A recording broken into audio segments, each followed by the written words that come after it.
Salutare tuturor, eu sunt Alin. Salutare tuturor, eu sunt Zeus Gamer și astăzi mi-a venit căștile de gaming. Mi-a venit căștile de gaming. Bă, nu sunt așa bune, dar sunt. Am desfăcut un pic cutia să vedem. Am desfăcut și un pic căștile, adică cutia de la căști. Și am desfăcut și cutia unde sunt puse căștile. Dar este unboxing ăsta. Astăzi facem un unboxing pentru că da, la niște căști de gaming. Cum dracu se numesc? Nu știu cum se numesc chiar acum, dar o să vedem. Cred că se numesc Spacer, da, Spacer.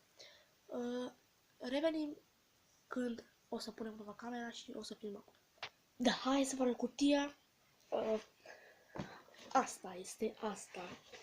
Ați făcut-o un pic pentru că trebuie. Hai să o desfacem. Ați făcut-o. Da.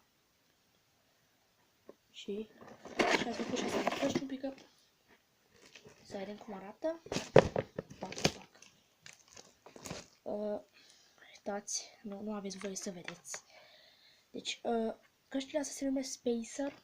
Uitați, după cum vedeți aici, Spacer.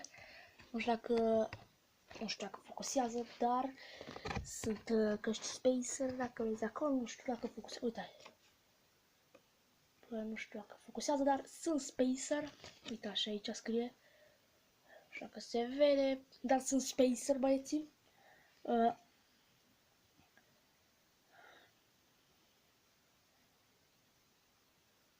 Hai să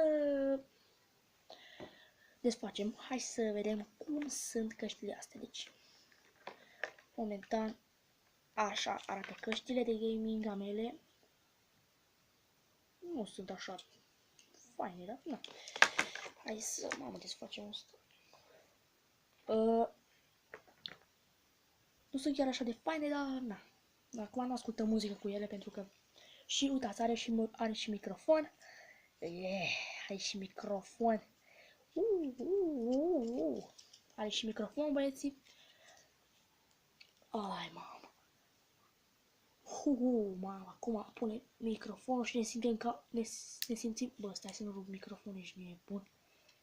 Și dacă rup microfonul ăsta, oh my god, hai să... Bă, stai că vreau să dau microfonul ăsta mai jos. Adică na. I-am dat un anuncule. Deci cam atâta, bă. Nu-mi place așa, frate. Că capul meu este prea mare. Deci cam așa arată, dacă vedeți. Cam așa arată, aici este microfonul și nu știu. Arată fain. Nu sunt de gaming, dar arată fain. Microfonul este bun. Când vorbești este bun. Dar la telefon nu pot să-l folosesc. Nu pot să folosesc căștile astea pentru că...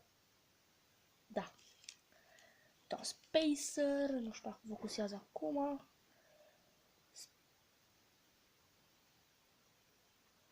Da. Bă, sunt faine.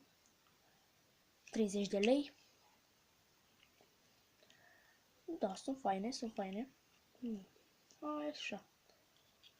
Mamă, sunt faine, frate. Deci, cam așa arată cutia. Aici mai sunt chestii trei pe ele. Da. Și da, băieții. Cam atât cu unboxing-ul ăsta. Sunt niște căști frumoase astea. Cam atât cu acest unboxing. Sper că v-a plăcut, nu uitați să dați like, subscribe, băieții. La revedere, pa, pa!